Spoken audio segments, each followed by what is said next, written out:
The Book of Disquiet by Fernando Pessoa. Section 74. Thunderstorm. The blue of the sky, showing between the still clouds, was smudged with transparent white.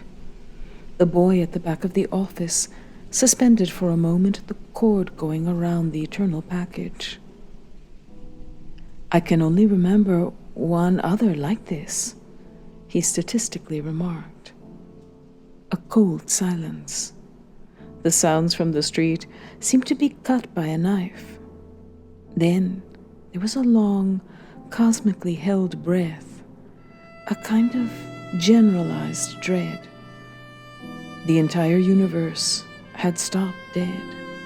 Moments, moments, moments. Silence blackened the darkness. All of a sudden, live steel.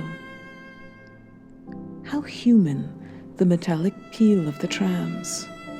How happy the landscape of simple rain falling on the street, resurrected from the chasm. Oh, Lisbon, my home. 75.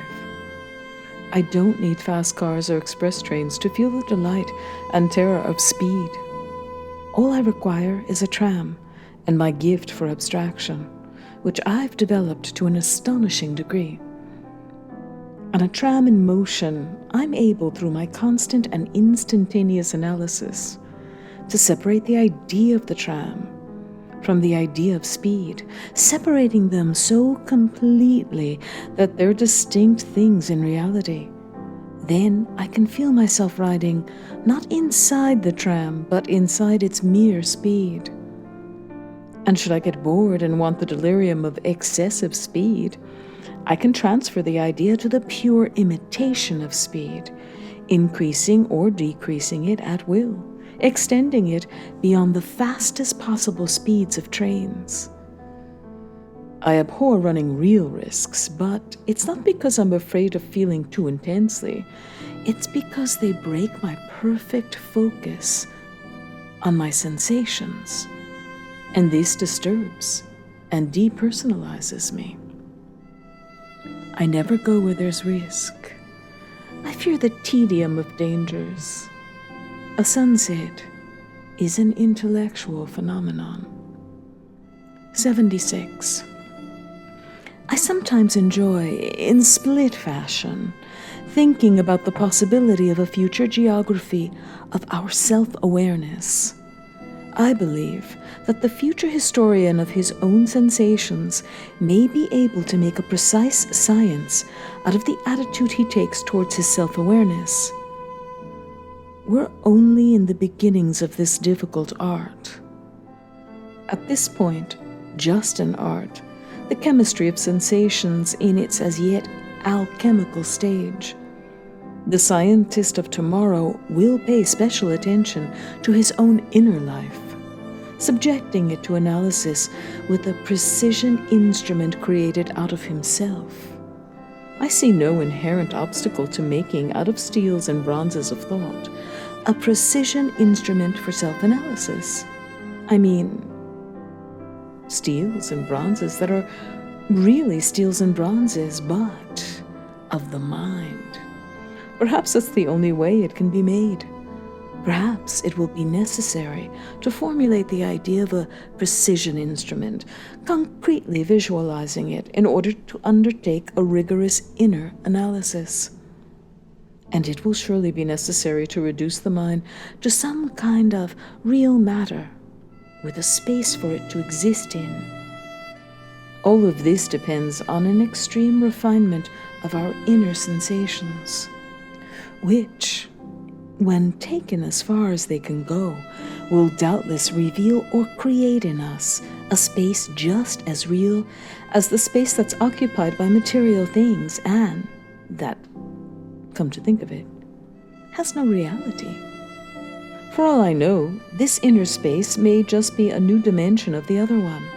Perhaps scientific research will eventually discover that everything is dimensions of the same space, which is neither physical nor spiritual, so that in one dimension we live as bodies, and in another as souls.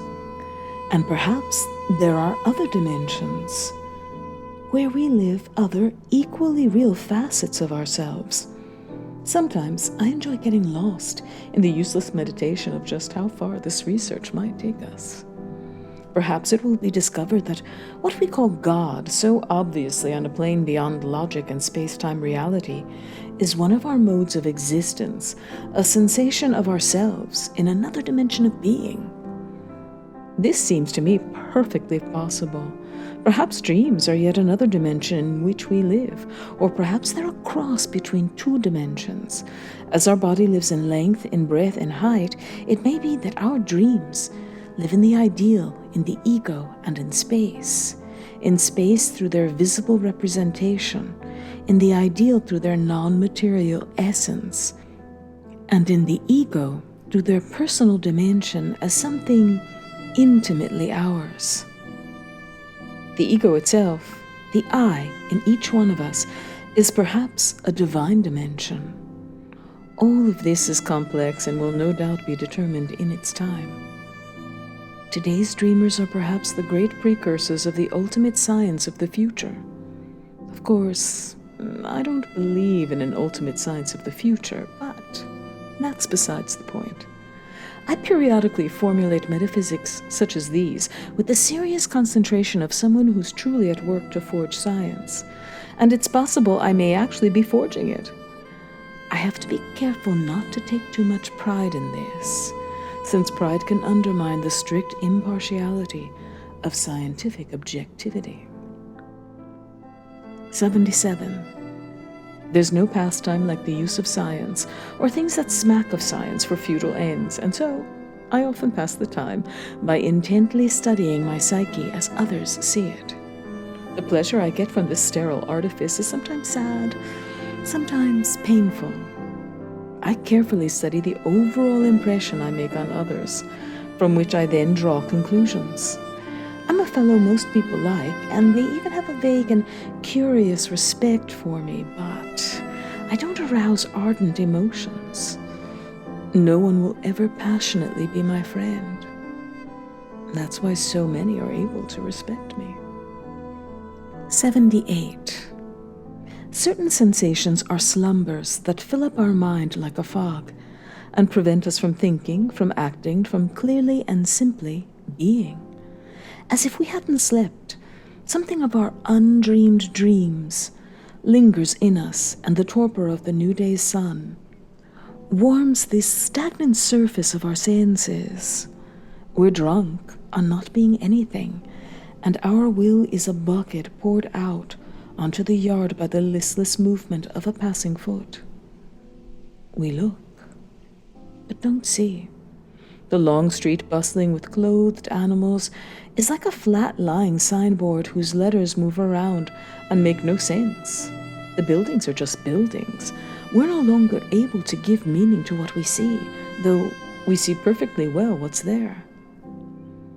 The banging of the crate maker's hammer reverberates close by, yet remotely. Each blow makes a distinctly separate sound with an echo and without any point. The wagons creak as they do on days when storms threaten. Voices emerge from the air, not from throats. The river in the background is tired. It's not tedium that we feel, nor is it grief. It's a desire to sleep with another personality, to be able to forget everything with a pay increase. We feel nothing unless maybe an automatism down below, which makes the legs we possess strike the feet inside our shoes against the ground in the oblivious act of walking.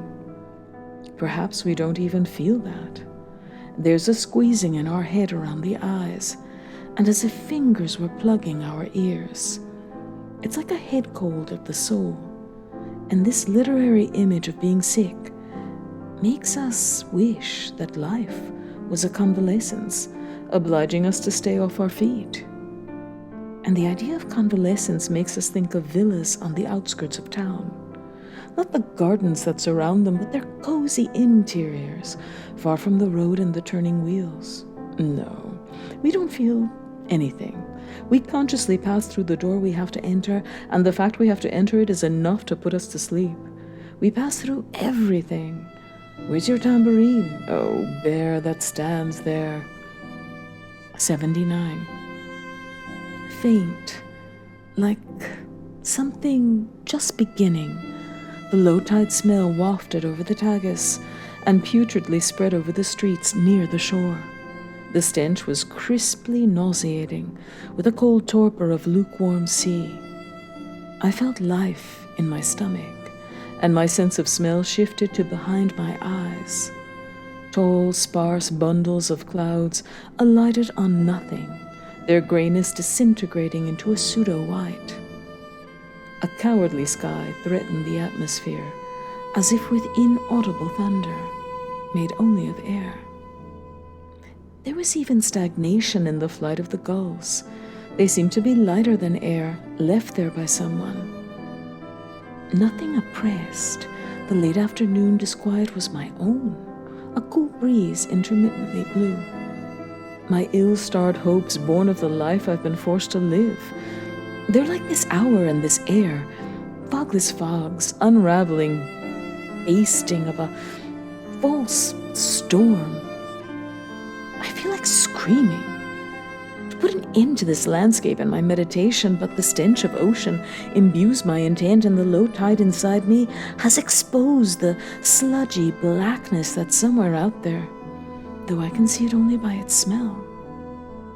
All this stupid insistence on being self-sufficient, all this cynical awareness of pretended sensations, all this imbroglio of my soul with these sensations of my thoughts, with the air and the river, all just to say that life smells bad and hurts me in my consciousness.